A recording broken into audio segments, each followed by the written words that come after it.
جھنجھوڑتے ہیں کہ تم کیا کر رہے ہو اور قرآن کیا کہہ رہا ہے. تو میں نے موضوع سمجھا یہ ایک تو ہے قصاص کے معاملے میں آیت اور دوسری ہے وصیت کے معاملے میں آیت. تو میں منو یہاں سے آپ کو آج کے سبق میں پڑھ کے سنا دوں, انشاءاللہ علمی فائدہ زیادہ ہوگا. اے ایمان والو تمہارے اوپر قصاص فرض قرار دیا گیا ہے. بھائی سب توجہ ہو. مقتولین میں آزاد کے بدلے میں آزاد, غلام کے بدلے میں غلام, عورت کے بدلے میں عورت. پس جس کو معاف کیا گیا اس کے بھائی کی طرف سے کچھ پس دستور کے مطابق پیچھے لگنا ہے اور اس کی طرف سے نیکی کے ساتھ ادا کرنا ہے. یہ تمہارے رب کی طرف سے تخفیف ہے اور مہربانی ہے. پس جس شخص نے اس کے بعد تعدی کی, زیادتی کی, اس کے لیے دردناک عذاب ہے. اور تمہارے لیے قصاص میں زندگی ہے اے عقل مندو, تاکہ تم متقی ہو جاؤ.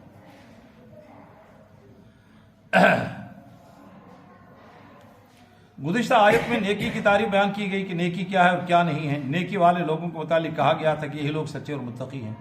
اب ان آیات میں بعض تقوی والی باتوں کا ذکر ہے. یہی لوگ متقی ہیں تو تقوی والی اور نشانی کیا ہے ان کا ذکر. اور ان میں سے ایک مقتولوں کے معاملے میں مساوات ہے اور دوسرا مال کا قانون ہے. پھر اس کے بعد روزے کا قانون بھی ہے بیان ہوگا. ان سب کا تعلق تقوی سے ہے. آیات زیر درس میں اللہ تعالیٰ نے اسلام کا فوجداری قانون بیان فرمایا. یہ جو پہلی آیت جس میں وعدہ کیا گیا کہ انسان کی جان ایک محترم چیز ہے اور اس کی حفاظت ضروری ہے. اگر خدا نہ خواستہ کوئی جان ضائع ہو جائے تو اس کے لیے قصاص کا قانون بتلایا گیا جس کا اجراء اور پھر اس کی پابندی لازم ہے. اگر قصاص نہ ہو سکے تو پھر خون بہا کا مسئلہ آئے گا جسے دیت کہا جاتا ہے. اس مالی معاوضے کی ادائیگی بھی ضروری ہے. زمانہ جاہلیت میں قصاص کے معاملے میں عدم مساوات اور ناانصافی پائی جاتی تھی. ادنا اور اعلیٰ خاندان کے مقتول کا قصاص بھی مختلف تھا. اگر کوئی کمزور اور ادنا خاندان کا آدمی اعلیٰ خاندان کے کسی فرد کو قتل کر دیتا تو مقتول کے ورثاء دوہرا قصاص طلب کرتے تھے. ادنا سے دوہرا قصاص, اس نے ایک مارا, وہ کہتے ہیں ہم اس کے بدلے میں 2 لیں گے. ایک مقتول کے بدلے میں 2 افراد قتل کرتے, یا عورت کے بدلے میں مرد کا قصاص لیتے, یا غلام کے بدلے میں آزاد کو قتل کرتے. حضرت مولانا شیخ الہند رحمۃ اللہ علیہ نے اس مقام پر بڑی اچھی تقریر لکھی ہے. فرماتے ہیں زمانہ جاہلیت میں یہود اور اہل عرب کا دستور تھا کہ عورت کے بدلے میں مرد کو, غلام کے بدلے میں آزاد کو, اور ایک آزاد کے بدلے میں 2 کو قتل کیا جاتا. یہ زیادتی اور ظلم تھا. یہ زیادتی اور ظلم تھا جو زبردست زیر دستوں پر روا رکھتے تھے. جب اسلام آیا تو اس نے اونچ نیچ, شریف اور رذیل, غلام اور آزاد, عورت اور مرد کو قصاص کے معاملے میں برابر کر دیا. اسلام نے امیر اور غریب کے درمیان حائل دیوار کو گرا دیا اور قصاص کے معاملے میں مساوات کا درس دیا. اسلام نے عالم اور جاہل, بچے, جوان اور بوڑھے, تندرست اور بیمار, صحیح الاعضاء اور لنگڑے, اپاہج اور اندھے کے امتیاز کو یکسر ختم کر دیا اور سب میں مساوات قائم کر دی. اسلام نے انہیں بتلایا کہ قصاص کا معنی ہی برابری ہے, لہذا قصاص کے معاملے میں کسی انسان سے امتیازی سلوک روا نہیں رکھا جائے گا بلکہ سب کے ساتھ یکساں سلوک ہوگا. یہ قانون قصاص کہلاتا ہے. ارشاد باری تعالیٰ یا ایھا الذین آمنوا کتب علیکم القصاص فی القتل, اے اہل ایمان تمہارے اوپر مقتولوں کے معاملے میں قصاص یعنی برابری کو فرض کیا گیا ہے. قصاص کا معنی ہی برابری ہے اور قتلہ مقتول کی جمع ہے. مطلب یہ کہ ایک آزاد مقتول کے بدلے میں ایک ہی آزاد کو قتل کیا جائے گا. بات سمجھ میں آ رہی؟ ایک کے بدلے میں 2 کو تختہ مشق نہیں بنایا جائے گا جو زمانہ جاہلیت میں ہے. ایک کے بدلے 2 نہیں ہوں گے. اس طرح غلام کے عوض میں غلام کو, عورت کے بدلے میں عورت کو, مرد کے بدلے میں مرد ہی کو قتل ہوگا. قصاص کے معاملے میں کسی قسم کی عدم مساوات جائز نہیں رکھی جائے گی. قرآن پاک کے الفاظ میں الحر بالحر, آزاد بدلے آزاد کے, والعبد بالعبد, اور غلام بدلے غلام کے, والانثى بالانثى, اور عورت بدلے عورت کے. حدیث اور فقہ کی کتب میں قتل کی تفصیلات موجود ہیں. قتل کی 3 قسمیں ہیں, یعنی قتل عمد, قتل شبہ عمد, قتل خطا. 3. قتل عمد یہ ہے کہ کوئی شخص دوسرے کو آلہ قتل کے ساتھ ارادتاً مار ڈالے, مثلا بندوق یا پستول سے فائر کر دے, چھرا یا نیزہ مار دے, یا کوئی اور ایسا آلہ استعمال کرے جو عام طور پر قتل کے لیے استعمال کیا جاتا ہے. یہ ایک قسم ہے, اس کو کہتے ہیں قتل عمد. قتل کی یہ واحد صورت ہے جس میں قصاص ہے. توجہ، قتل کی یہ واحد صورت ہے جس میں قصاص. باقی دو صورتوں میں یعنی قتل شبہ عمد اور قتل خطا میں خون بہا ہے جس کو دیت کہتے ہیں، مالی معاوضہ ہے، قصاص نہیں. پھر قصاص میں بھی بعض استثناء ہے، بدلے میں بھی بعض استثناء ہے، ان کو مستثنا کیا گیا ہے کہ اس قاتل کو بدلے میں قتل نہیں کیا جائے گا. دیکھیں مثلا باپ اپنے بیٹے یا بیٹی کو قتل کر دے تو قصاص نہیں لیا جائے گا، بلکہ معاوضہ اور تعزیر ہوگی جس میں سزائے قید بھی ہو سکتی. اس طرح اگر ماں اپنے بیٹے یا بیٹی کو یا پوتے یا پوتی کو یا نواسے یا نواسی کو ہلاک کر دے تو بھی قصاص نہیں ہوگا. برخلاف اس کے اگر بیٹا باپ کو قتل کر دے تو اسے قصاص میں قتل کیا جائے گا. قتل شبہ عمد یہ کہ کوئی شخص قتل تو ارادتاً کرتا ہے مگر ایسے آلے کے ساتھ جو عام طور پر قتل کے استعمال نہیں ہوتا، مثلا لاٹھی، پتھر یا کوئی اور ایسی چیز مار دی جس سے قتل واقع ہو گیا، تو ایسی صورت میں قاتل سے قصاص نہیں لیا جائے گا بلکہ اس کے عوض خون بہا یا دیت ہوگی. قتل کی تیسری صورت قتل خطا ہے جس میں ارادہ قتل نہیں ہوتا بلکہ قاتل کی سہو سے کوئی شخص قتل ہو جاتا ہے. مثلا شکاری نے شکار کو نشانہ بنایا مگر وہ کسی آدمی کو لگ گیا اور اس سے قتل واقع ہوگا، یہ قتل خطا ہے. اس کا مفصل بیان آگے قرآن پاک میں آئے گا. یہ قتل کی 3 قسمیں ہیں. پہلی قسم یعنی قتل عمد میں قصاص یعنی جان کا بدلہ جان ہے. اگر کوئی شخص کسی دوسرے کو قتل کرے گا تو اس کے بدلے میں وہ بھی قتل کیا جائے گا. باقی 2 صورتوں میں یعنی قتل شبہ عمد اور قتل خطا میں دیت ہے، قصاص نہیں. اب قصاص لینے میں بھی بعض پابندیاں ہیں. مثال کے طور پہ مقتول کے 4 وارث ہیں اور قصاص لینا ان کا حق ہے نہ کہ حکومت کا. حکومت کا کام تو صرف حق دلانا ہے، اس کے لیے انتظام کرنا ہے. اصل حق تو ورثاء کا حق ہے جو کہ حکومت دلائے گی. فرمایا ہے یہ حضرتوں نے دلیل کے طور پہ جو آیت سورہ بنی اسرائیل 15 سپارے فقط جعلنا لولیہ سلطانا، ہم نے مقتول کے ولی کے لیے حق رکھا ہے. برخلاف اس کے انگریزی قانون میں مستغیث حکومت ہوتی ہے اور پھر جرمانے کی رقم بھی اپنے خزانے میں داخل کرتی ہے. اسلامی قانون میں معاوضہ حاصل کرنے کا حق صرف وارثوں کو پہنچتا ہے. اسلامی قانون قتل میں یہ ایک اہم شق ہے کہ قصاص صرف اسی صورت میں لیا جائے گا جبکہ تمام وارثان مقتول اس پر رضامند ہوں. 4 بیٹوں میں سے اگر ایک نے بھی قصاص سے دستبرداری اختیار کی تو قصاص ساقط ہو جائے گا اور قاتل کو دیت ادا کرنا ہوگی. اور اگر مقتول کے وارث نہ قصاص لے نہ دیت طلب کرے. قتل کی بھی 3 صورتیں ہیں اور آگے رائے صاحب اگلی بھی 3 صورتیں ہیں جو ورثاء کا حق ہے وہ بھی تھی. پہلا حق تو قصاص ہے. دوسرا حق اگر قاتل کو دستبرداری اختیار کی تو قصاص ساقط ہو جائے گا اور قاتل کو دیت ادا کرنا ہوگی. اگر مقتول کے دوسری صورت دیت ہوگی. تیسری صورت اگر مقتول کے ورثاء نہ قصاص لیں نہ دیت طلب کریں بلکہ بالکل ہی معاف کر دیں تو بات ختم ہوگی. اس کی جزا انہیں آخرت میں ملے گی. اور اگر وارثان قصاص کے بجائے خون بہا لینا چاہیں تو قتل عمد کی صورت میں قاتل کو پورا معاوضہ ادا کرنا ہوگا. اس کی برادری پر کوئی تاوان نہیں ہوگا. قتل عمد میں برادری پر کوئی تاوان نہیں ہوگا. البتہ قتل شبہ عمد اور قتل خطا میں جب دیت ادا کرنا ہوگی تو قاتل کی ساری برادری ادائیگی کی ذمہ دار ہوگی. اگر کسی سرکاری ملازم سے ایسا فعل سرزد ہو گیا اس کے معاوضے کی ادائیگی اس کے دفتر والے یا محکمے والے کریں گے. اسے دیت علی العاقلہ کہتے ہیں. اسے دیت علی العاقلہ. حضرت صلی اللہ علیہ وسلم نے ارشاد فرمایا دیت عاقلہ پر ہوتی ہے اور یہ 3 سال کے اندر قسطوں میں واجب الادا ہوتی ہے. اس میں سارے متعلقین شریک ہوتے ہیں اور ہر شخص اپنے حصے کی قسط ادا کرنے کا پابند ہوتا ہے.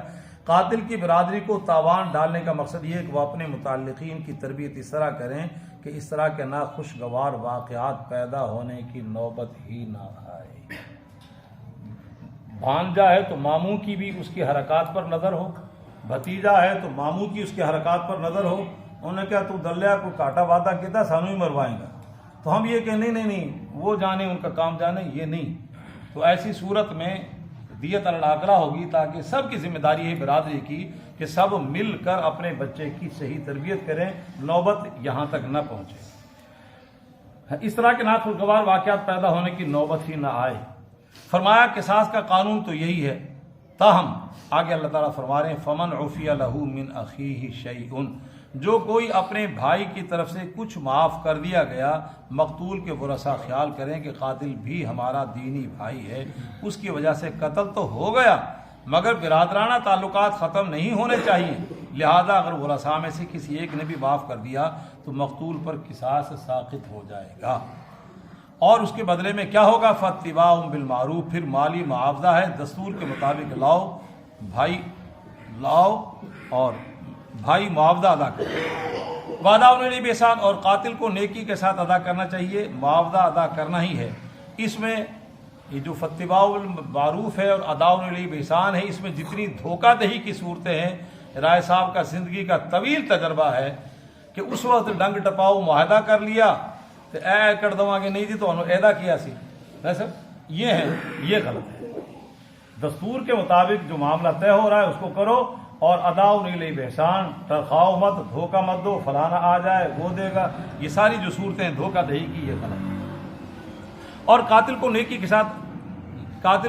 کے ساتھ ادا کرنا چاہیے جو معاوضہ ہے، معاوضہ ادا کرنا ہی ہے تو لڑ جھگڑ کر نہیں بلکہ نیکی اور بھلائی کے ساتھ دستور کے مطابق ادا کرنا چاہیے، اور اس کا پیچھا کرنا چاہیے کہ صحیح طریقے سے ادا ہو جائے، اس میں کوئی مزید خرابی پیدا نہ ہونے پائے۔ اس طریقے سے شریعت نے جانوں کی حفاظت کا قانون مقرر فرمایا۔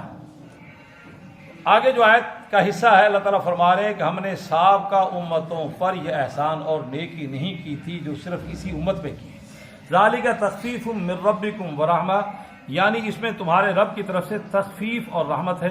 مطلب یہ ہے کہ پہلی امتوں میں قتل کا بدلہ صرف قتل ہی تھا، دیت کا قانون موجود نہیں تھا، مگر نبی آخر الزمان علیہ السلام کی امت کے لیے اللہ تعالیٰ نے خاص مہربانی فرمائی اور قاتل کی سزا میں تخفیف کر کے قصاص کے ساتھ ساتھ دیت کا قانون بھی نازل فرمایا۔ چنانچہ شریعت محمدیہ میں 3 صورتیں مقرر کی گئی: مقتول کے ورثاء قصاص طلب کریں، مخصوص کے ورثاء قصاص طلب کریں عدلے کا بدلہ، یا مالی معاوضہ قبول کر لیں، یا بالکل ہی معاف کر دیں۔ جناب اعلان کتنی صورتیں ہوگی؟ قصاص کے بدلے میں قصاص، یا مالی معاوضہ دیت، یا معاف کر دیں، تینوں اختیار ہیں۔ یہ ان کی ثوابدید پر منحصر ہے۔ بہرحال یہ تخفیف اور اللہ تعالیٰ کی مہربانی ہے۔ حضور اقدس صلی اللہ علیہ وسلم نے دیت کی مقدار 100 اونٹ مقرر فرمائی۔ وہ پچھلے درس میں نے اس کی وضاحت کی تھی، وہ کہاں سے تعین ہوا۔ زمانہ جاہلیت میں 10 اونٹ تھے، پھر وہ 100 ہوئے، جناب ابی طالب نے جناب عبداللہ کو لیا جب، ہاں جی تو پھر 100 اونٹ مقرر ہو گیا، تو شریعت نے اس کو باقی رکھا۔ اور اگر اونٹوں کا تبادلہ نہ ہو سکے تو پھر 10,000 درہم ہے جو چاندی کا سکہ ہے۔ اگر درہموں میں دیت لینی ہے تو پھر کتنی ہوگی؟ 10,000۔ اونٹ میں لینی ہے تو کتنی ہے؟ 100۔ اور دراہم میں 10,000۔ اور اس زمانے کا راج الوقت سکہ جب قرآن نازل ہوا تو ایک تھا سکہ سونے کا، اس کو کہتے دینار، اس میں لینا ہے تو 1000 دینار جو سونے کا سکہ، اس کا بدل ہوگا۔ اس سے زیادہ کا مطالبہ نہیں کیا جا سکتا۔ اونٹ 101 نہیں لے سکتا، 10,000 1 درہم نہیں لے سکتا، 1000 1 دینار نہیں لے سکتا۔ یہ تینوں متعین ہیں۔ ہاں اس کے علاوہ اور کو لین دین کرنا ہے، زمین میں، جنسوں میں، گائے بھینس میں۔ البتہ اگر فریقین اجناس یا کپڑے کے لین دین پر رضامند ہو جائیں تو مقررہ مقدار سے زیادہ بھی لے سکتا ہے، یعنی 100 اونٹ سے اس کی زیادہ قیمت بن جائے تب بھی گنجائش، 1000 دینار سے زیادہ قیمت بن جائے تب بھی گنجائش، 10,000 درہم سے زیادہ قیمت بن جائے تب بھی، اگر اجناس ہے۔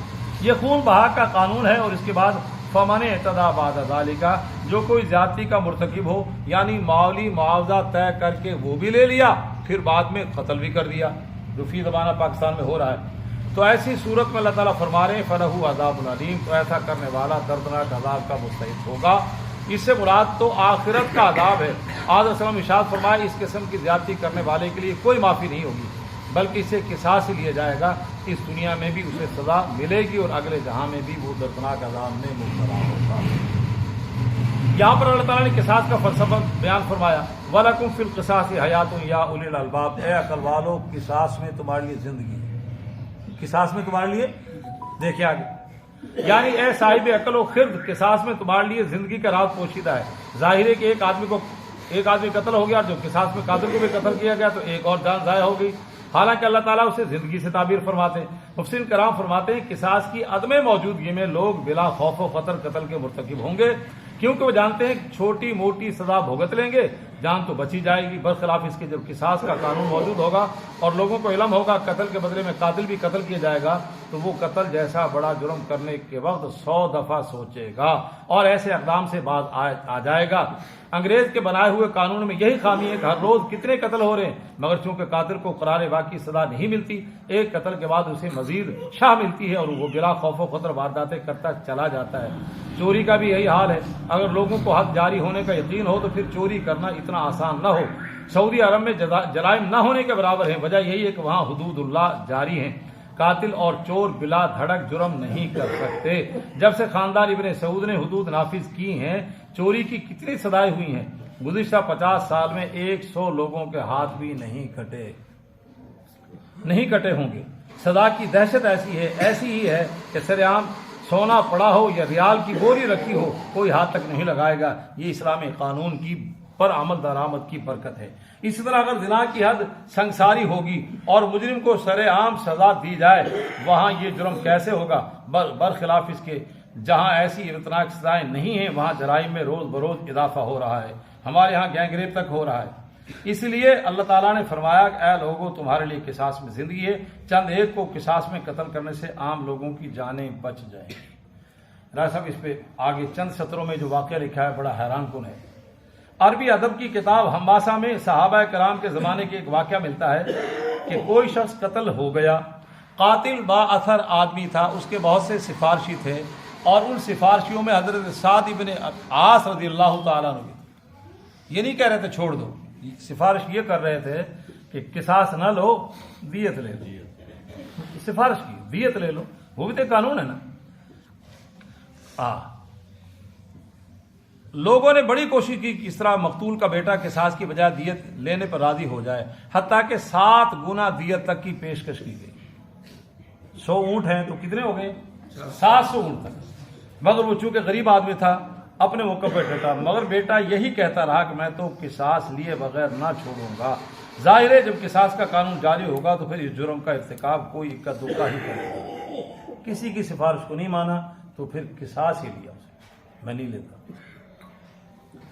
اکثر لوگوں کی جان محفوظ ہو جائے گی، اسی لیے قصاص کو زندگی سے تعبیر کیا گیا۔ فرمایا یہ قانون اس لیے جاری کیا گیا ہے تاکہ تم متقی بن جاؤ، ایسا گھناؤنے جرم کا ارتکاب نہ کرو، گویا اس قانون کا اجر حصول تقوی کا ایک ذریعہ ہے۔ آگے فرمایا کتب علیکم اذا حضر، گزشتہ درس میں بیان ہو چکا کہ قصاص کا قانون تقوی کا ایک جزو ہے، چنانچہ اللہ تعالیٰ یہ قانون جاری فرما کر انسانی جانوں کی حفاظت فرمائی۔ اور اسلام میں تحفظات ہی تحفظات ہیں، جان کا تحفظ، مال کا تحفظ اور عبادات کا تحفظ اور عقل کا تحفظ۔ آگے حضرت اس پہ دلائل لے کے آ رہے ہیں۔ اس کے بغیر انسانی جان کا ضیاع ایک معمولی چیز تھی، مگر اللہ تعالیٰ نے یہ قانون نافذ کر دیا کہ اگر عدل و انصاف کا دامن تھامے رکھو گے تو جانیں محفوظ ہو جائیں گی، تم کو صحیح زندگی نصیب ہو جائے گی۔ اس کے ساتھ قانون دیت بھی حفاظت جان ہی کا ایک حصہ ہے، قصاص بھی حفاظت کا حصہ ہے جان کا، اور دیت بھی حفاظت جان ہی کا حصہ ہے۔ گویا اللہ تعالیٰ نے انسان کی جان کو بڑی اہمیت دی اور اس کی حفاظت کے لیے قوانین نافذ کیا۔ حضرت صلی اللہ علیہ وسلم کا ارشاد گرامی ہے قتل ناحق اکبر الکبائر میں سے ہے۔ 8ویں سپارے میں ایک آیت میں فہرست ہے کبائر گناہوں کی، تو اس میں تیسرا نمبر ولا تقتلوا النفس التي حرم اللہ الا بالحق، قتل ناحق یہ کبیرہ گناہ ہے، ناحق قتل کرنا۔ آگے بڑی خوبصورت دلیل دی حضرت نے، یعنی 7 بڑے گناہوں میں سے پہلا نمبر شرک کا ہے اور دوسرا قتل کا، ناحق کا ہے، قتل النفس التي حرم اللہ۔ حضرت عثمان رضی اللہ تعالیٰ عنہ کو جب وہ بلوائی باغی مارنے کے لیے آئے تو آپ نے ان سے گفتگو فرمایا کہ اسلام میں صرف 3 شخصوں کا قتل ہے۔ اسلام میں کتنے شخصوں کا قتل ہے؟ ایک قاتل کا، اس کے بدلے میں اس کو قتل کیا جائے۔ ایک شادی شدہ نے اگر زنا کیا تو سنسار کیا جائے، دوسرا قتل۔ اور تیسرا فرمایا جس نے مذہب بدل لیا، مرتد ہو گیا، تو فرمایا میں عبداللہ قاتل بھی نہیں ہوں، میں نے زنا بھی نہیں کیا اور میں نے مذہب بھی نہیں بدلا، تم میرے قتل کے در پہ کیوں ہو گئے؟ اور ایک قتل ہے وہ جو جہاد کے دوران ہوتا ہے، ایسے جہاد کے دوران ہماری فوجیں لشکر کشی کریں دہلی پہ تو دہلی کے بندے مارے جائیں، یہ قتل ہے، جس کی اسلام میں اجازت ہے۔ اگر دشمن مقابلے میں آئے اور گولی اور لاٹھی چلائے تو ہم نے بھی چلانا ہے، پھر جو مرتا ہے مر جائے۔ اگر مقابلہ کریں تو یہ 4 جانیں خون، 4 جانوں کا تلف ہے۔ اس کے علاوہ تو حضرت عثمان رضی اللہ تعالیٰ عنہ فرماتے ہیں، روایت میں آتا ہے کہ ایک تو جہاد میں جان کا تلف ہوتا ہے، اس کے علاوہ صرف 3 صورتوں میں جان کو تلف کیا جا سکتا ہے۔ اگر ان 3 صورتوں کے علاوہ کسی کی جان لے گا تو کبیرہ گناہ کا مرتکب ہوگا۔ پہلی صورت قصاص کی ہے، کسی شخص کو قتل کے بدلے میں قتل کیا جائے تو وہ جائز ہوگا۔ دوسرا قتل اس مرد یا عورت کا جائز ہے جسے زنا کے جرم میں سنسار کیا گیا ہو، اور تیسرا قتل اس شخص کا جائز ہے جو دین اسلام کو چھوڑ کر مرتد ہو جائے۔ الغرض گزشتہ درس میں حفاظت جان کا قانون بیان کیا گیا تھا۔ اب جو آیت ہم نے پڑھی ہے اس میں ضابطہ فوجداری کی طرح اسلام نے ضابطہ دیوانی یعنی مال کا قانون بھی عطا کیا، جس کی تفصیلات قرآن و سنت میں موجود ہیں۔ اس سے پہلے قصاص یعنی فوجداری قانون کا بیان آ چکا۔ دیوانی قانون کی بنیاد کے متعلق قرآن پاک میں جگہ جگہ آیا ہے، لا تاکلوا اموالکم بینکم بالباطل، ایک دوسرے کا مال ناجائز طریقے سے مت کھاؤ، تمہارے مالوں کی بھی حفاظت ہونی چاہیے، کوئی ایک دوسرے کا مال کھو نہیں سکتا۔ فرمایا خبردار کسی حرام یا مشکوک کے ذریعے سے مال مت حاصل کرو، اگر ایسا کرو گے تو کمال سے محروم ہو جاؤ گے۔ اگر تمہارے مال کمانے کے ذرائع حرام ہیں، منشیات فروشی ہے، رشوت ستانی ہے، یا اور بھی ذرائع ہیں حرام کمانے کے، تو فرمایا پھر تمہیں کمال حاصل نہیں ہوگا اسلام میں۔ کمال کا مطلب قرب الہی حاصل نہیں ہوگا، حرام اگر کماؤ۔ اور جب مال جائز طریقے سے حاصل کرو تو اس کو غلط اور ناجائز امور پر خرچ نہ کرو، اگر بے جا تصرف کرو گے تو ظالم اور گنہگار بن جاؤ گے۔ بلکہ 15ویں سپارے کے آیت ہے وَلَا تُبَذِّرْ تَبْذِيرًا، فضول خرچی نہیں کرنی، ان المبذرین کانوا اخوان الشیاطین، فضول خرچی کرنے والے شیطان کے بھائی ہیں۔ ذرائع کمانے کے بالکل حلال، خرچ کرنے کے غیر شرعی ہیں۔ علی بات سمجھے، ذرائع حلال ہیں، وہ اپنی پیڑی جو گندم چکی ہے نا تو پیسے لیا کے مڑ کے جناب لٹان دے عیاشیاں کرن دے، تو فرمائیے فضول خرچ شیطان کے بھائی ہیں، اور شیطان اپنے رب کا ناشکر ہے، تم بھی ناشکر بن جاؤ گے۔ تو ذرائع بھی حلال مال کے، اور خرچ کرنے کے ذرائع بھی حلال۔ الغرض مالی امور کے متعلق اسلام نے پورا ضابطہ عطا کیا ہے۔ فوجداری قانون میں انسان کے جان کے تحفظ کی ضمانت تھی، اس دیوانی قانون میں مال کے تحفظ کے اصول بتلائے، اور دونوں قوانین کا تعلق تقوی سے ہے۔ دونوں کا تعلق تقوی اگر حاصل کرنا ہے تو جان کی بھی حفاظت کرنی ہے، اگر دوسرے کے مخاطب کی مال کی بھی حفاظت کرنی۔ امام شاطبی کے تعلق اندلس سے ہے، آپ مال کی مسلک کے بہت بڑے امام گزرے ہیں، آپ نے موافقات نامی کتاب بھی لکھی۔ آپ فرماتے ہیں اسلام کا سارا قانون حکمت پر مبنی ہے، اس کی کوئی شک حکمت سے خالی نہیں۔ اللہ تعالیٰ نے اس قانون میں بڑی بڑی باریکیاں اور حکیمانہ مصلحتیں رکھی ہیں۔ حضرت شاہ اللہ محدث دہلوی رحمۃ اللہ علیہ فرماتے ہیں قرآن پاک کی ایک ایک آیت میں اس قدر حکمتیں اور مصلحتیں اور باریکیاں موجود ہیں کہ دنیا کے تمام انسان مل کر بھی سوچیں تو اس کی برابر نہیں سوچ سکتے۔ آپ فیض الحرمین میں لکھتے ہیں، آپ کی تصریف ہے فیض الحرمین شاہ اللہ صاحب، کہ بعض اوقات جب میں بعض آیات پر غور کرتا ہوں تو ان کی تہ میں مجھ پر بحر بے کراں جیسے وسیع انکشافات ہوتے ہیں جو عام انسانوں کی سوچ و وچار سے باہر ہوتے ہیں۔ یہ کون لکھ رہے ہیں؟ شاہ اللہ محدث دہلوی رحمۃ اللہ۔ بحر بے کراں، ایسا سمجھے نہیں؟ بحر بے کراں، ایسا سمندر جس کا کنارہ نہ، ایسے علم مجھ میں کھلتے ہیں جب میں قرآن کا مطالعہ کرتا ہوں۔ اسلام نے جہاں دیگر تحفظات دیے ہیں وہاں تحفظ نفس کی بھی ضمانت ہے۔ یہ قصاص تحفظ نفس ہے، کوئی بندہ کسی کو مار نہ سکے۔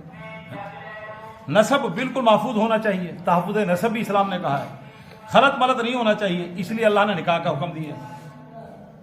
پھر طلاق کے لیے طریقہ بتلایا ہے، پھر طلاق کا ضابطہ بتلایا، 3 طہروں میں طلاق دی جائے، یک دم نہ دی جائے، پھر خلا کا، یہ سارا تحفظ نسب کے لیے جد و جہد ہے۔ اور سورہ نساء میں مکمل نکاح کے احکامات بیان فرمائے، پھر یہ بھی بتا دیا کہاں کہاں نکاح جائز ہے، کہاں کہاں ناجائز ہے، یہ سارا تحفظ نسب۔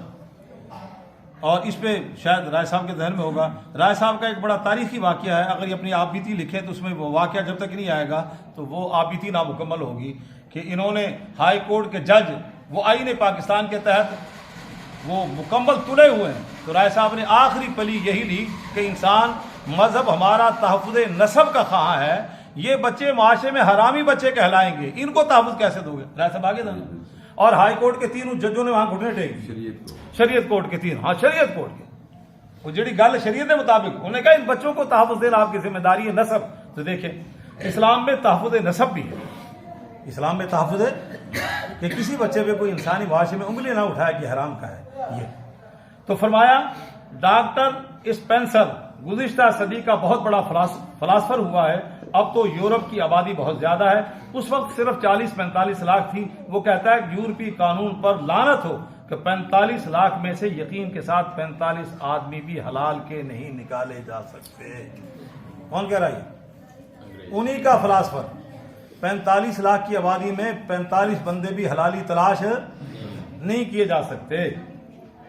20 سال پہلے میں نے پڑھا تھا, اخبار میں لکھا تھا کہ فلاں فلاں ملکوں میں کہیں پہ 13%, کہیں پہ 21% حرامی بچے ہیں. اخبار میں لکھا.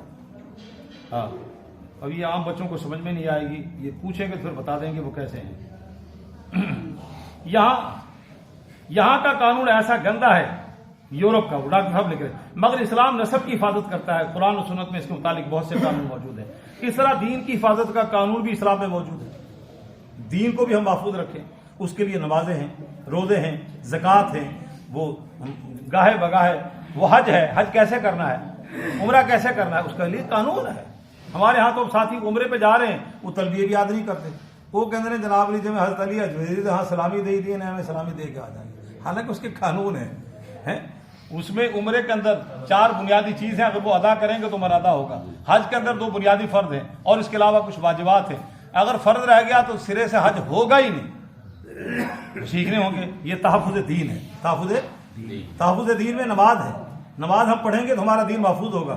پھر نماز کے لیے اندر کے فرائض ہیں, باہر کے فرائض ہیں. پھر روزہ ہے, اس کا وقت متعین ہے, آغاز کہاں سے, اختتام کہاں پہ ہے, اور وہ ہم نے کیسے دن کیسے گزارنا ہے. یہ تحفظ دین ہے. نہیں کھان پین تو رکے رہے بس اپنی مرضی نہ, نہیں. تحفظ دین, اس کے لیے بھی قانون ہے.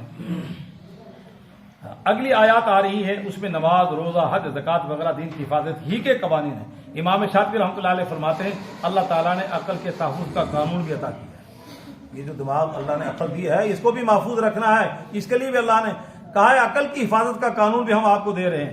اب جس چیز سے عقل خراب ہوتی ہے وہ کیا ہے, شراب جیسی کبھی چیز کو حرام دے کر اسلام نے عقل کی حفاظت کا انتظام کر دیا. شراب ایسی نشاور چیز ہے جو عقل و خرد, اس کے ہوتے ہوئے عقل خرد کیسے قائم رہ سکتی. الغرض اسلام نے تو بہترین حکیمانہ قوانین عطا کیے, مگر خود ہماری نالائکی ہے, ہم ان سے فائدہ نہیں اٹھا رہے. ان سنہری اصولوں کو چھوڑ کر ہم غیروں کے گندے قوانین تلاش کر رہے ہیں. کبھی امریکہ کی طرف جاتے ہیں, کبھی یورپ کی طرف دیکھتے ہیں, کبھی ایشیا کا رخ کرتے ہیں کہ کہیں سے اچھا دستور مل جائے, کوئی اچھا فوجی نظام حاصل ہو جائے, یا کوئی اقتصادی نظام ہی میسر آ جائے, مگر وہاں پر لعنت کے سوا کچھ حاصل نہیں ہوگا. قرآن و سنت جیسے اعلیٰ عرفہ قوانین کہیں سے نہیں ملیں گے. مولانا عبید اللہ سندھی رحمۃ اللہ علیہ فرماتے ہیں اس دور میں اسلامی تحریک کے خلاف سب سے بڑھ کر روسی ذہن کام کر رہا ہے. اس وقت اسلام کی مخالفت میں سب سے زیادہ اشتراکی نظام کار فرما ہے, مگر ایک وقت آئے گا جب یہ نظام بھی مجبور ہو کر قرآنی قوانین کے سامنے ہتھیار ڈال دے گا اور ان کے پاس محض دعویٰ ہے, عملی طور پر کچھ نہیں. اس لیے بالآخر انہیں اسلام کے سامنے گھٹنے ٹیکنے پڑیں گے. اسلام نے, اب آیت کا اصل مفہوم, اسلام نے مال کا مکمل تحفظ عطا کیا. اگر کسی جگہ کوئی خرابی موجود ہے تو اسے درست کرنے کا قانون بھی موجود ہے. اسلام نے مال کو ضائع کرنے سے منع فرمایا, البتہ اسے احسن طریقے سے خرچ کرنے کے اصول بتلائے. اس کے متعلق مختلف قوانین گزر چکے. فرمایا وآت المال علی حبہ, یعنی مال کی محبت کے باوجود اسے خرچ کرو. زکوٰۃ کا مکمل قانون موجود ہے. اس کے علاوہ بھی ومما رزقناہم ينفقون, ہمارے دیے ہوئے مال سے خرچ کرو. اس سلسلے میں مکاتب غلاموں کی آزادی کا قانون ہے. سورہ نور میں ہے وآتوہم من مال اللہ الذی آتاکم, یہ مال اللہ کا دیا ہوا ہے, اس لیے ایسے ذرائع پیدا کر دی ہیں کہ تمہیں مال پہنچتا رہتا ہے. محنت کوئی کرتا ہے مگر تمہیں وراثت میں بیٹھے بٹھائے مل جاتا ہے. اسے اللہ کے راستے میں خرچ کرو. ہر انسان فطری طور پہ آزاد ہے, اسے غلامی کے پھندے سے چھڑاؤ. ان پر اللہ تعالیٰ کے دیے ہوئے مال میں سے خرچ کرو. یہ نہ سمجھو کہ اس مال کے حقیقی مالک تم ہو, اصلی مالک تو اللہ تعالیٰ ہے جس نے تم پر مہربانی کی اور ایسے وسائل تمہارے سپرد کیے جن کے ذریعے مال تم تک پہنچتا ہے. پھر اس میں تصرف بھی وہ کرو جس کی وہ اجازت دیتا ہے. اللہ تعالیٰ نے جس کی اجازت اللہ تعالیٰ نے دی ہے, اگر اس کی مرضی کے خلاف خرچ کرو گے تو تم جہنم رسید ہوگے. تحفظ مال, ان آیات میں وصیت کا قانون بیان کیا گیا. کتب علیکم اذا حضر احدکم الموت ان ترک خیرا الوصیۃ للوالدین والاقربین بالمعروف, یعنی جب کسی کی موت کا وقت قریب ہو اور وہ مال چھوڑ کر اس دنیا سے رخصت ہو رہا ہے تو اس پر لازم ہے کہ وہ والدین اور قرابت داروں کے حق میں وصیت کر جائے, اور یہ وصیت ہو بھی بالمعروف یعنی دستور کے مطابق. فرمایا ایسا کرنا یعنی یہ متقیوں کے لیے لازم ہے. وصیت کا مکمل قانون قرآن پاک کے مختلف مقامات پر موجود ہے۔ یہ آیت اس قانون کی ابتدائی آیات ہیں جنہیں سورہ نساء کی آیات نے منسوخ کر دیا۔ جب تک اللہ تعالیٰ نے ورثاء کے حصے مقرر نہیں کیے تھے، آیات زیر درس کے ذریعے وارثوں کے لیے وصیت کا حکم دیا گیا تھا تاکہ انہیں بھی میت کے ترکے میں سے حصہ مل سکے، مگر سورہ نساء کی آیات نازل ہونے سے ورثاء کے حصے مقرر ہو گئے، اس لیے ان کے لیے وصیت کا قانون منسوخ ہو گیا۔ اب ورثاء کے لیے وصیت نہیں، البتہ غیر ورثاء کے لیے 1/3 مال تک وصیت کر سکتا ہے۔ حضرت صلی اللہ علیہ وسلم نے فرمایا، یعنی ماں باپ، بیوی، خاوند، اولاد وغیرہ کے متعلق فرمایا ان اللہ آتا کل ذی حق حقہ، یعنی اللہ تعالیٰ نے ہر حقدار کو اس کا حق دے دیا۔ یوصیکم اللہ فی اولادکم، سورہ آیت نساء کی جب آیت نازل ہوئی وارثوں کے حق مقرر کر دیے۔ اب لا وصیت لوارث، کسی وارث کے لیے وصیت نہیں ہے، انہیں وراثت سے مقررہ حصہ خود بخود مل جائے گا۔ بعض علماء کرام فرماتے ہیں ورثاء کے لیے وصیت والی آیت منسوخ نہیں، بلکہ بعض اوقات ایسے حالات پیدا ہو جاتے ہیں کہ والدین کے لیے وصیت کرنا بھی ضروری ہے۔ والدین کے لیے وصیت کرنا بھی وہ صورت بھی آگے لکھی علماء نے۔ مولانا بدر رشید رحمۃ اللہ علیہ فرماتے ہیں کہ خود ان کے ساتھ ایسا معاملہ پیش آیا کہ انہیں ماں کے حق میں وصیت کرنے کا خیال پیدا ہوا اور انہوں نے محسوس کیا کہ واقعی یہ آیت منسوخ نہیں بلکہ بعض اوقات ورثاء کے لیے بھی وصیت ضروری ہو جاتی ہے۔ آپ خود نو مسلم تھے، آپ کی والدہ آخر تک اپنے مذہب پر قائم رہی۔ فرماتے ہیں کہ ایک دفعہ میں بیمار ہو گیا، مجھے خیال آیا کہ موت کی صورت میں میری ماں کو میرے ترکے سے کچھ نہیں ملے گا، کیونکہ وہ غیر مسلمہ تھی، مومن اور کافر کے درمیان وراثت نہیں چلتی۔ تو اس وقت میری سمجھ میں یہ بات آئی کہ ماں کے حق میں وصیت کر دوں۔ بہرحال یہ اسی صورت میں ہوتا ہے جبکہ ماں غیر مسلمہ ہونے کی وجہ سے وراثت کی حقدار نہ تھی، کیونکہ حدیث ہے لا یرث المسلم الکافر ولا الکافر المسلم، مسلم کافر کا وارث نہیں اور کافر مسلمان کا وارث نہیں۔ تو اگر ایسی صورت ہو تو پھر ماں کا حق تو مقرر کیا ہے مگر کافر ہونے کی وجہ سے اس کو حق نہیں ملے گا، تو پھر اس کے لیے تھوڑی وصیت کر دی جائے۔ قرآن پاک میں وصیت کا قانون کئی جگہ بیان ہوا ہے، جہاں بھی ورثاء کا حصص کا بیان آتا ہے تو ارشاد ہوتا ہے فلاں فلاں رشتہ دار کے لیے اتنا حصہ مقرر کیا گیا، مگر من بعد وصیت توصون بہا ودین کے الفاظ ہیں، یہ ترکہ وصیت شدہ مال اور قرضہ نکال کر باقی تقسیم ہوگا۔ من جملہ وصیت کی دیگر اقسام کے انبیاء علیہ السلام کی بھی وصیت ہوتی ہے مگر وہ مال کے متعلق نہیں ہوتی۔ پوچھنے والے صحابہ کرام سے دریافت کرتے ہیں کیا حضور صلی اللہ علیہ وسلم نے کوئی وصیت کی ہے؟ کیا حضور صلی اللہ علیہ وسلم نے کوئی وصیت کی ہے؟ صحابہ کرام جواب دیتے ہیں، صحابی جواب دیتے ہیں کہ آپ نے مال سے متعلق کوئی وصیت نہیں فرمائی، کیونکہ آپ کا ارشاد ہے ما ترکنا صدقہ، نبی جو چیز چھوڑ جائے اس کے متعلق وصیت کرنے کی ضرورت نہیں، کیونکہ ان کا ترسا صدقہ ہوتا ہے، ان کا چھوڑا ہوا مال صدقہ ہوتا ہے، اسے ورثاء میں تقسیم نہیں کیا جاتا۔ تو اللہ کے نبی نے مال کے بارے میں ہمیں کوئی وصیت جاری نہیں فرمائی، ہاں اور وصیتیں کی انہوں نے، البتہ نبی علیہ السلام نے وصیت ضروری فرمائی ہے اور وہ قرآن پاک پر عمل کرنے کی ہے کہ میرے بعد قرآن کو لازم پکڑے رکھنا، غلاموں کے متعلق حسن سلوک کی وصیت کی ہے کہ میرے بعد غلاموں کا خیال کرنا، اور نماز پر مداومت اور شرک سے بچنے کی تاکید فرمائی۔ آپ نے ارشاد فرمایا لعن اللہ الیہود والنصارى، یہود و نصارہ پر اللہ کی لعنت۔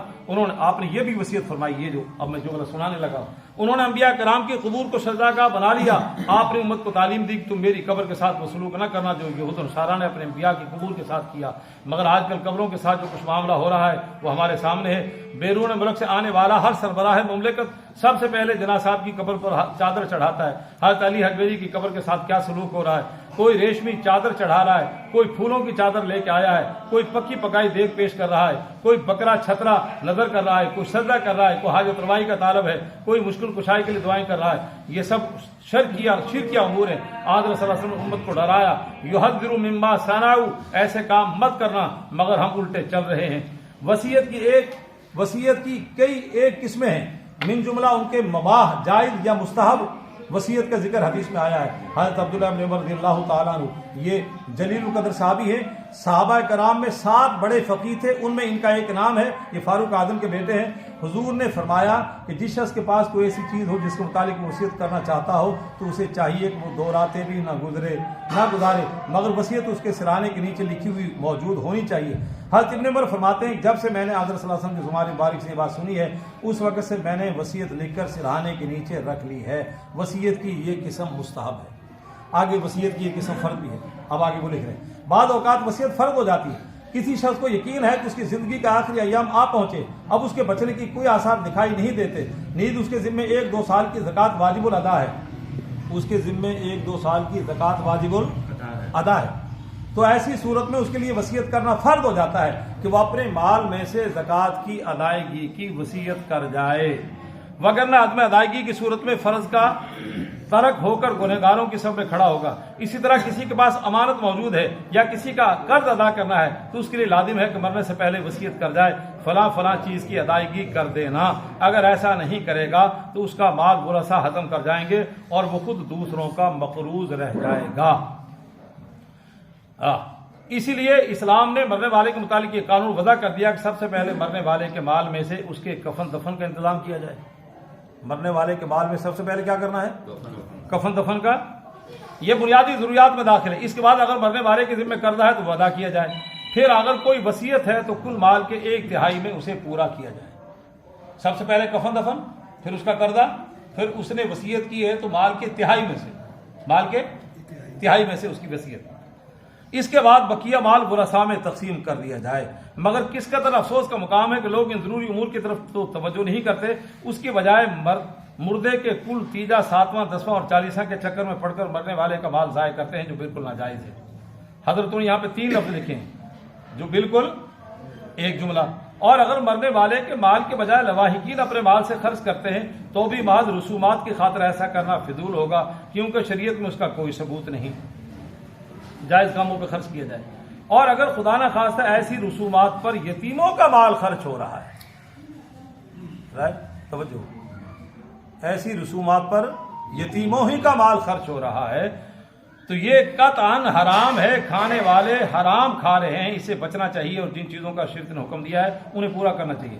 وصیت کی ایک قسم ناجائز بھی ہے۔ اگر مرنے والا کسی ناجائز کام کی وصیت کرتا ہے تو ایسی وصیت ناجائز ہی کہلائے گی۔ مثلا کوئی شخص وصیت کر جائے کہ میرے مال میں فلاں قبر پر چادر چڑھا دینا یا فلاں مزار پر بکرا چڑھا دینا، کوئی شرک کا کام کی وصیت وغیرہ وغیرہ، یہ ناجائز ہوگی اور ایسی وصیت پر عمل کرنا درست نہیں۔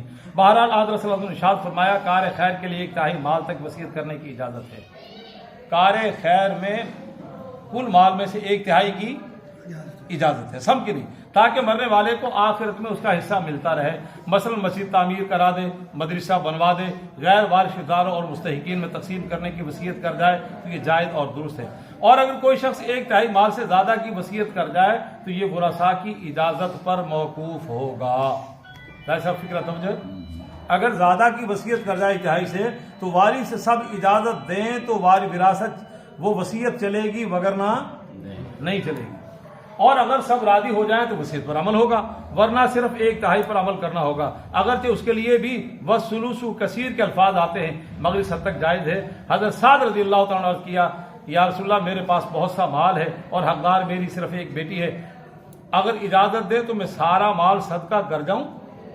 صحابی پوچھ رہا ہے، آپ نے فرمایا نہیں۔ پھر عرض کیا کہ آدھا مال دے دوں؟ فرمایا نہیں۔ انہوں نے کہا، تیسری دفعہ پوچھا یا رسول اللہ 2/3 مال کی وصیت کر دوں؟ آپ نے پھر بھی اجازت نہ دی۔ جب آپ نے 1/3 مال کی اجازت طلب کی تو آپ نے فرمایا اگرچہ یہ بھی زیادہ ہے مگر اس کی اجازت ہے۔ 1/3 کی مقصد یہ کہ وارثوں کو ترکے سے زیادہ حصہ ملنا چاہیے۔ فمن بدلہ، جب وصیت کو بعد میں ورثاء تبدیل کر لیں اس کے لیے اللہ نے کیا بتلایا؟ فرمایا جس شخص نے اس وصیت کو تبدیل کیا اسے سننے کے بعد تو اس کا گناہ ان لوگوں پر ہے جو اس کو تبدیل کرتے ہیں۔ مطلب یہ کہ اگر کوئی شخص وصیت کر کے فوت ہو جائے تو اس وصیت کو سننے والے یا جاننے والے اس پر عمل درآمد کرنے کے بجائے اسے تبدیل کرنے کی کوشش کریں تو اس کا وبال وصیت میں تعریف کرنے والوں پر ہوگا، کیونکہ وصیت کرنے والا تو اپنا فرض ادا کر گیا، اب اس پر عمل درآمد کے وقت کمی بیشی کرنے والے گنہگار ہوں گے۔ بے شک اللہ تعالیٰ سننے والا جاننے والا۔ وصیت میں تبدیلی کی کئی ایک صورتیں ہو سکتی ہیں، مگر مثلا مرنے والا کسی ایسے شخص کو کوئی حصہ دے گیا جسے وارث پسند نہیں کرتے یا کسی کے کم حصے کو زیادہ یا زیادہ کو کم کرنا چاہتے ہیں، اس طرح اپنی طرف سے رد و بدل کرتے ہیں تو وہ لوگ گنہگار ہوں گے، کیونکہ جائز وصیت پر عمل نہیں کیا۔ وارثان کے حصے کی تقسیم وصیت اور قرضے کی ادائیگی کے بعد ہوتی ہے، جیسا کہ قرآن پاک نے بار بار تصریح کی ہے۔ اس طرح اگر کوئی وصیت کرنے والا وصیت صحیح طریقے سے نہیں کرتا، کسی کو حق سے زیادہ دے دیتا ہے یا کسی کو پورا حق بھی نہیں دیتا اور اس طرح پسماندگان میں تنازع پیدا ہوتا ہے تو اس نازک صورتحال کو دیکھتے ہوئے فرمایا جو شخص ڈر گیا وصیت کرنے والے کے ایک طرف جھک جانے سے یا کسی گناہ کے ارتکاب سے، بس اس شخص نے فریقین میں صلح کرا دی تو ایسے شخص پر کوئی گناہ نہیں۔ بعض اوقات کوئی بیٹا نافرمان ہوتا ہے اور وصیت کرنے والا اسے جائیداد سے محروم کرتا ہے تو یہ بات غلط ہے اور کبیرہ گناہ ہے. یہ بات غلط ہے اور کبیرہ گناہ ہے. وارث بننا ایک غیر فطری چیز ہے، یہ اپنے اختیار میں نہیں، یہ تو اللہ کی طرف سے ہے. اور جو حصہ اللہ نے ورثاء کو دیا ہے وہ نیکی، بدی یا فرما برداری اور نافرمانی پر موقوف نہیں، اس کا اچھا یا برا صلہ کسی اور طریقے سے دیا جا سکتا ہے، مگر وراثت سے محروم نہیں کیا جا سکتا، کیونکہ یہ حق اسے اللہ تعالیٰ نے عطا کیا ہے. ایسی صورت میں فرمایا اگر کوئی شخص درمیان میں آ کر صلح کرا دے تو یہ اچھی بات ہے، اس سے دونوں کا فائدہ ہوگا، وارثان کو ان کا جائز حصہ مل جائے گا اور وصیت کرنے والا بھی سرخرو ہوگا. ایسی صورت میں اگر کوئی چھوٹی موٹی لغزش ہو گئی تو اللہ تعالیٰ معاف فرما دے گا. ان اللہ غفور الرحیم.